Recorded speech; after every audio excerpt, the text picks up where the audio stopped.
हिंदुस्तान की आज़ादी सन 1947। ये वक्त को बयां करते हुए क्या किसी शायर ने क्या खूब कहा है। हर घर में चिता जलती थी, लहराते थे शोले। हर घर में चिता जलती थी, लहराते थे शोले। हर शहर में शमशान यहाँ भी था, वहाँ भी। दोस्तों, एक ऐसी वक्त थी सन 1947, जिस हालात में हमें आज़ादी मिली थी, वो एक ऐसी हालात थी हमारे भारत के इतिहास में, जब एक वर्ग जश्न मना रहा था तो दूसरे वर्ग के लिए ये सबसे बड़ा पीड़ादायक समय था। जी हाँ दोस्तों, 14 अगस्त को पाकिस्तान को आज़ादी मिली थी एवं 15 अगस्त 1947 को हमें आज़ादी मिली थी। और ये आज़ादी के बाद यहाँ की जो माहौल थी वो काफ़ी अच्छी नहीं थी दोस्तों।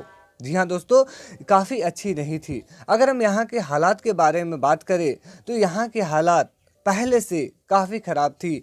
पहले से यहाँ भुखमरी, गरीबी की काफ़ी दिक्कतें थी।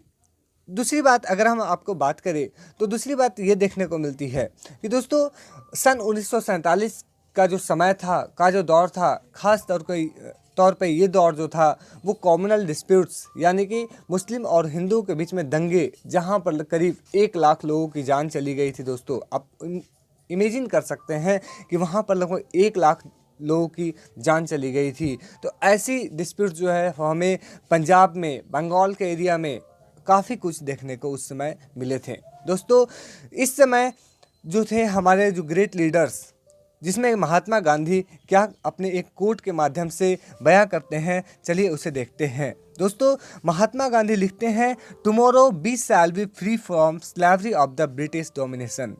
हम सब भारतवासी कल यानी कि 15 अगस्त को ब्रिटिश शासन के स्लैवरी से, उनकी दास्ता से हम आज़ाद हो जाएंगे। But at midnight India will be partitioned. लेकिन साथ में हमारी आधी रात में क्या की जाएगी, इंडिया को 2 भागों में तोड़ दी जाएगी। टुमारो विल दस ए डे ऑफ रिजॉइसिंग। इसलिए जो कल का दिन होगा वो एक तरह से रिजॉइस का दिन होगा, as well as of morning. और हमारे इतिहास का एक शोक का भी दिन होगा। मतलब 15 अगस्त का दिन हमारे लिए जश्न का तौर पे और साथ में हमारे लिए शोक का भी दिन होगा। तो ऐसा महात्मा गांधी अपने कोटेशन में 14 अगस्त 1947 को कह गए हैं। दोस्तों, आप समझ सकते हैं, एक ऐसी दौर थी जब भारत पाकिस्तान एक साथ कंधे में कंधे मिलाकर चलने वाले राष्ट्र आपस में 2 हिस्सों में बट गए थे।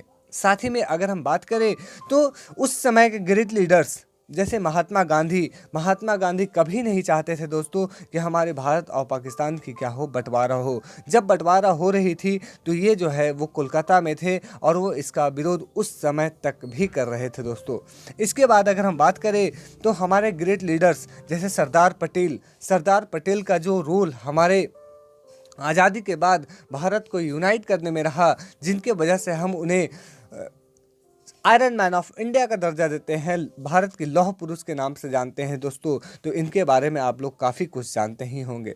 इसके साथ साथ हम बात करें तो जवाहरलाल नेहरू, जिन्हें हम भारत के पहले प्रधानमंत्री के तौर पे देखते हैं दोस्तों। तो ये जो मेजर फिगर्स हैं, ये वो सारे फिगर्स हैं जो बाद के भारत को रचने में, बाद के भारत को संवारने में अपनी एक विशेष योगदान दी थी दोस्तों। अगर हम और बात करें तो भारत में जो सबसे बड़ा चैलेंज था दोस्तों, वो ये था कि भारत कई प्रिंसली स्टेट्स, लगभग 552 प्रिंसली स्टेट्स में बटा हुआ था दोस्तों।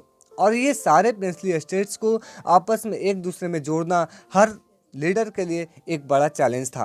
और इस चैलेंज को पूरा करने के लिए सरदार पटेल निकलकर सामने आते हैं और वो पूरे भारत में जाकर, हर प्रिंसली स्टेट में जाकर उन्हें अपने में मिलाने की कोशिश करते हैं। आपको जानकर आश्चर्य लगेगा कि 552 में से 549 प्रिंसली स्टेट्स को उन्होंने मिला लिया था। सिर्फ 3 प्रिंसली स्टेट्स जो थे उन्हें मजबूरन इंडिया में शामिल करना पड़ा था, जिसमें हमारा एक जम्मू कश्मीर, जिनको आर्टिकल 370 के माध्यम से, एक जूनागढ़ और एक हैदराबाद, ऐसी प्रिंसली स्टेट्स जिनको फिर बाद में एक को जनमत से और दूसरी को सैन्य कार्यवाही से मिलाना पड़ा था दोस्तों। तो ऐसी स्थिति भारत में थी। जिस समय भारत की आज़ादी मिली उस समय भारत एकजुट भी नहीं था। भारत एक दूसरे से जुड़ा हुआ नहीं था, बल्कि भारत जो है बिखरा हुआ था। तो जो सबसे पहला चैलेंज की बात की हमने, जो हमारे ग्रेट लीडर्स के सामने में थी, वो थी हमारी यूनिफिकेशन ऑफ इंडिया। तो हम लोग अंततः देखते हैं कि सरदार पटेल इस वे में काफ़ी सफल होते हैं और वो ये सारे प्रिंसली स्टेट्स को अपने में मिलाने में सफल होते हैं दोस्तों।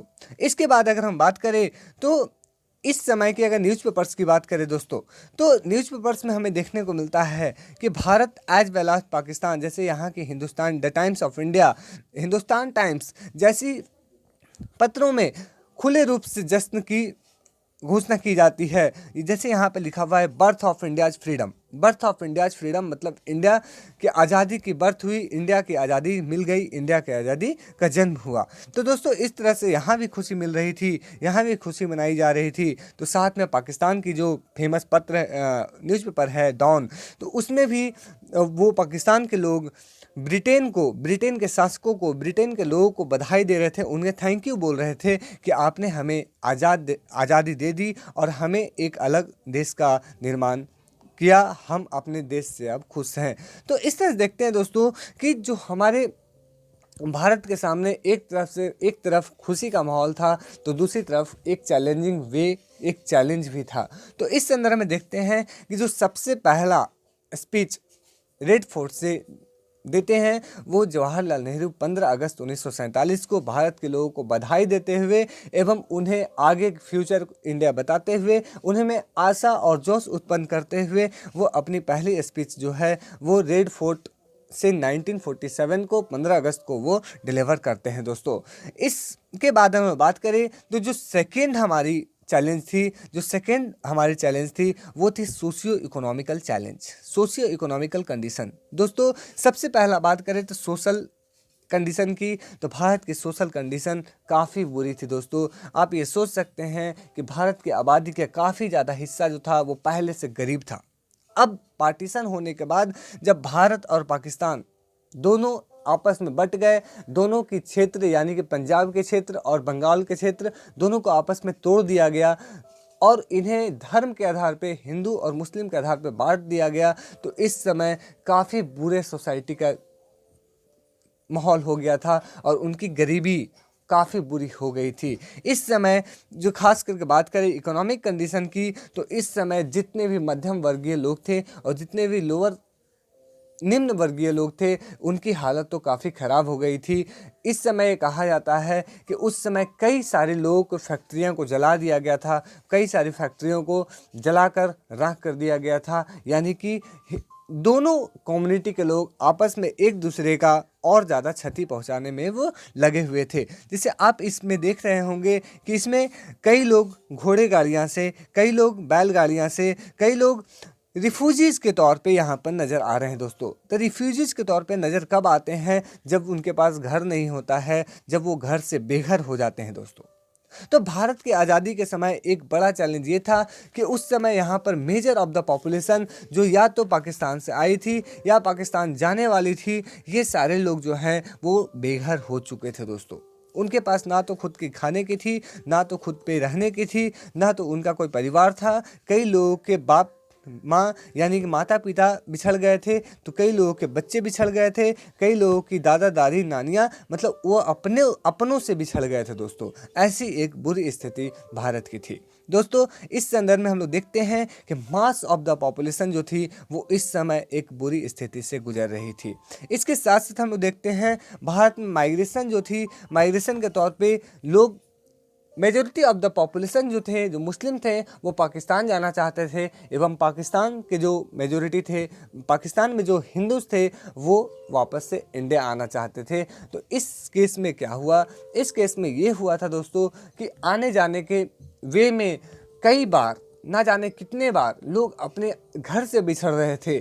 आप खुद सोचिए, जो घर में आपने कई वर्षों से रहा है, कई पूर्वजे उस घर में रहे हैं, आप कभी उस घर को छोड़ सकेंगे क्या?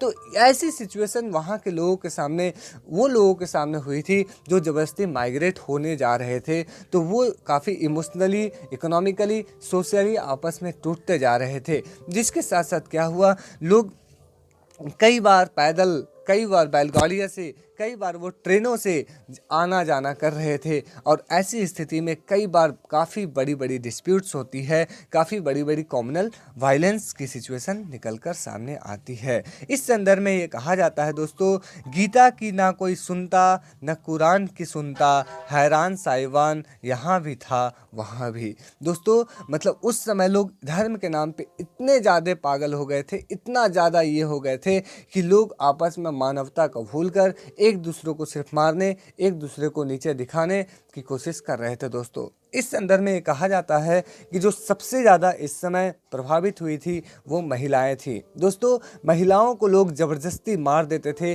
महिलाओं से रेप जैसी सिचुएशन काफ़ी ज़्यादा उस समय थी। वहाँ के बच्चे अपने माँ बाप से काफ़ी ज़्यादा बिछड़ रहे थे। तो एक ऐसी सिचुएशन थी जो काफ़ी बुरी थी दोस्तों। इस संदर्भ में अगर आप एक मूवी देखना चाहते हैं तो गर्म हवा एक मूवी है। ये काफ़ी इम्पॉर्टेंट और काफ़ी अच्छी मूवी है। इसमें काफ़ी अच्छे से बताई गई है यहाँ के लोगों की कल्चरल, सोशल, इकोनॉमिकल दर्द को जो उन्हें बांट रही थी, जो हिंदुस्तान और पाकिस्तान की बंटवारा हो रही थी दोस्तों। तो इसमें भारत और पाकिस्तान के बीच में जो सबसे बड़ी मुश्किल हालात थी वो दोस्तों, और सबसे भी बुरी हालात जो थी वो कॉम्युनल डिस्प्यूट्स की थी। वो हिंदू और मुस्लिम के बीच में जो कॉम्युनल डिस्प्यूट हो रही थी उसकी थी दोस्तों।